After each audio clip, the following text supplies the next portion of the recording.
What's going on, everyone? Remember the time when Russell Westbrook was rumored to be potentially coming off the bench? Even Russ himself said, whatever this team needs, I'm willing to do. And remember how there was all the talks of Russell Westbrook having to earn his roster spot, that he would actually have to, compete with guys to be the starting point guard. Well, it looks like that's all gone out the window because Russell Westbrook, as far as training camp goes, has been running with the starters. Now, here's the thing.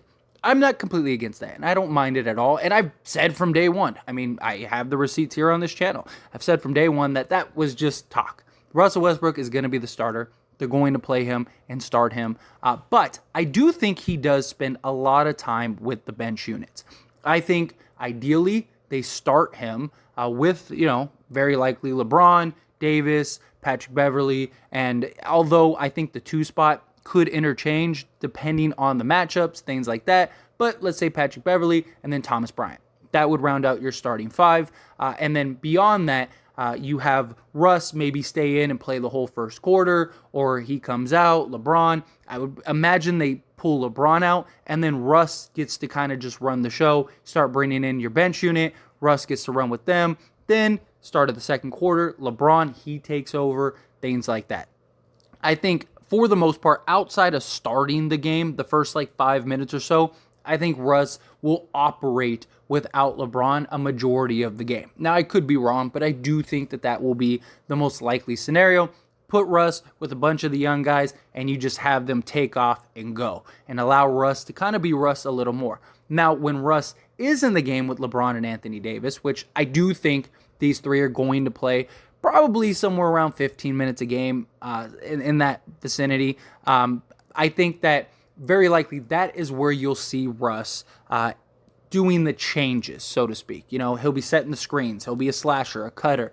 LeBron will have the ball in his hands. In some situations, Russ might have the ball, and then LeBron. You need to have these 3 play together for some substantial amount of time because you need to see if these 3 can figure it out, if these 3 can work it out. But I do think regardless, I think Russ very likely plays with a lot of the bench players. And then you kind of sprinkle LeBron and Westbrook, sprinkle, Westbrook and Anthony Davis. But the entire point of getting Russell Westbrook was to alleviate LeBron and for LeBron to play more off the ball. So last year, we didn't see a ton of that, right? We didn't get to see LeBron just kind of run solo and do his thing with, the various players. It was mostly him and Russ, and him, Russ, and Rondo, and him, Russ, and THT. And it just didn't make a lot of sense. Where I do believe Darvin Ham is going to operate Russ as that LeBron reliever, and you always have one of them on the court at, a single time. You do have them play in some parts. Now, if Russ is just balling and absolutely killing it, well, then you have him maybe close the fourth quarter. Otherwise, depending on the matchups, things like that, there's a lot that's going to go into it. But I do think that depending on what's going on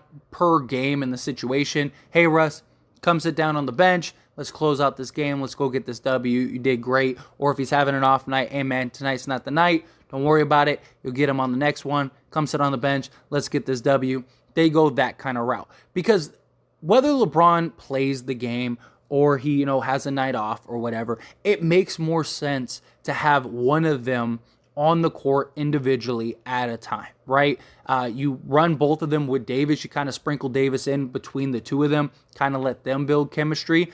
You do have them all 3 play together in the beginning, maybe in the start of the third quarter or something like that. But then outside of that, a majority of the game, you have Russ operating by himself. You allow Russ to kind of be Russ and be that, sort of ball-dominant guard in those moments, in those times. That's where he's very likely going to have the biggest impact and be the most effective. And I do think he could be a guy that could give us, 18, 7, and 7, but more effectively, more efficiently, especially if other guys know their role, especially if Russ knows his role and what he's supposed to do. How many times did we see last season where Russ was just completely out of plays? Or Russ and just everybody, not even just Russ. Nobody really seemed to know what their assignments were. Nobody really seemed to know where they were standing around. Now, don't get me wrong. As much as I've defended Russ, Russ has to make his free throws. He has to make his shots. He has to make his layups, please. I don't know. He led the league in missed layups last season, although Jason Tatum was number 2, and that never gets talked about. It's always Russ. And Jason Tatum gets all the praise and everything, but last year he was second behind Russ in missed layups. But that's neither here nor there.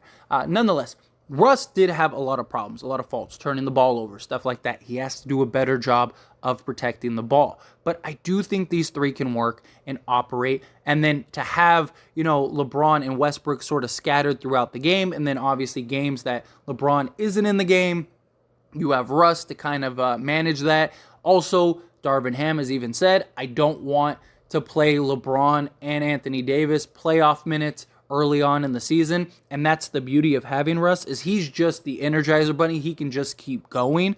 And so to have that as a tool to where you can have LeBron play, say, 30 minutes or something like that, or ideally, you want him to play about 30 minutes or so to where hopefully you're still winning games. Now, obviously, if the game's close, the game's tight, you're not going to sit LeBron, you're trying to win the games. But ideally, hopefully this team works well enough. Defensively, we need to be great defensively. But I do think a lot of the changes and adjustments for Russ will be when him and LeBron share the court together, which probably won't be a ton of time each game.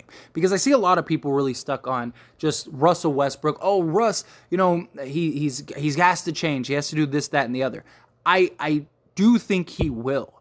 But it's not going to be for the entire game, because he is going to get a lot of time to himself to just operate and run the team, run the offense, all of those things. It's just something to keep in mind. But when LeBron's in the game, that's when he'll be setting the screens. That's when he'll be, being a slasher, be in the corner, things like that, get to his spots, more back to the basket, have LeBron dump it down to him and just kind of put him and the defender on an island so Russ could kind of get to the basket. Like, good luck to that defender, stuff like that. That's where I think Russ you'll see a lot of those changes, a lot of those adjustments. And then just on the defensive end, regardless, whether he's the only guy on the court or he's one of the three on the court, he's got to play defense. That's where I think we'll see those changes, those factors. But again, I think him and Patrick Beverley, their relationship seems to be strong. They both have spoken so highly of each other. Patrick Beverley gave that story about him and Russ and called him his best friend, stuff like that. And so I do think Patrick Beverley does start with Russell Westbrook based on what we're seeing. So again, I think it's Patrick Beverley, Russell Westbrook. I think you got LeBron James, Anthony Davis, and Thomas Bryant. I think there you got enough floor spacing, you got enough bigs, defense, a little bit of everything, especially if Russ buys in on the defensive end. You got quite a bit of versatility there. And then, like I said, you have, Russ, he stays in the game because he's kind of the engine guy. So Russ can stay in the game, or you could pull him and LeBron, have Schroeder come in, and then, maybe start the second with LeBron, then Westbrook comes in at the 5-minute mark. You can kind of play and mix and match. But I do think very likely we'll see the big three sort of play the first 6 minutes with Patrick Beverley, Thomas Bryant. Then you'll likely see Patrick Beverley, LeBron, and maybe Davis come out of the game. That's when you see some of the younger guys come in, sort of the run and gun type guys. That's when, Kendrick Nunn, stuff like that. And I think you'll see Russ kind of just be able to take off. You'll get to see that switch kind of flip. And then that's where I think he'll make the biggest impact, where I do think he will be successful. I really do think he will. I think if you give Russ, 20 minutes a game to where it's like, dude, this is it. This is your show. I need you to go and take over this game. I think he can, especially if he's running with second units and stuff like that. Good luck trying to stop him. Good luck trying to guard him. So I do think that that's where he could really shine. So I think he will operate as the sixth man in many ways, but he starts for the ego and just the chemistry and just to see if the big three can work. Now, obviously, after, 20 games or so, if it's not working with him starting, then I think he comes off the bench. But I do think Schroeder, LeBron, and Davis, they play a lot of time together, because last time they played together, they were a plus 15. So that's huge. And so I think that you'll see a lot of guys be interchangeable, but I do think Russ, LeBron, and Anthony Davis are the three to really start. I think you're looking at basically the four guys that are going to be the key cogs to the starting lineup, right? Again, Patrick Beverley, Russell Westbrook, LeBron James, Anthony Davis. I do think Thomas Bryant starts, but I wouldn't be surprised, depending on the matchup, if you start Damian. Playoff time, you probably start, Davis at the 5 or game 7s or like key closeout games, stuff like that.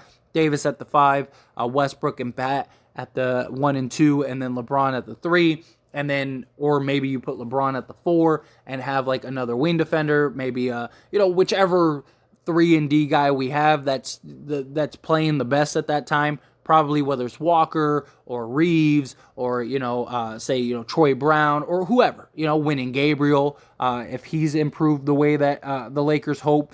But yeah, I just wanted to talk about this because, he has been running. I think this is the starting 5 that we're going to be seeing. And it seems this is the unit that they're running with right now. So I don't really see that changing come the season, but we are right around the corner from preseason, so that'll be interesting as well. But anyway, as always, this is a discussion, so I want to hear from you. Let me know your thoughts and opinions down in the comment section below. What do you think about Russ running with the starters? Did you see it coming? Did you not? Do you like the idea of him starting and then kind of, playing with the bench unit a majority of the time? Again, however you feel about it, good, bad, and the ugly, love to hear your thoughts and opinions down. Quick little shameless plug, everyone. If you enjoy my videos and commentary here on this channel, As It Stands Lakers, then check out the link down in the description below and go subscribe to As It Stands. Believe it or not, As It Stands was the first channel. If it wasn't for that channel, this channel would never have existed. Because of the success of that channel, it led me to want to create this Lakers channel.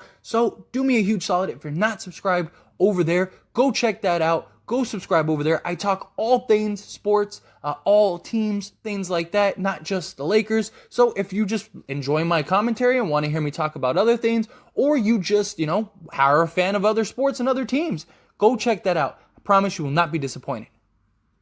That being said, hit that like button. Helps me out a lot. Lets me know you enjoy these types of videos, and I truly appreciate it. If you're not subscribed to the channel, hit that subscribe button, followed by the bell notification. Stay up to date with all things sports. Join this wonderful community and all of our discussions. I'll see you all in the next one. Thank you.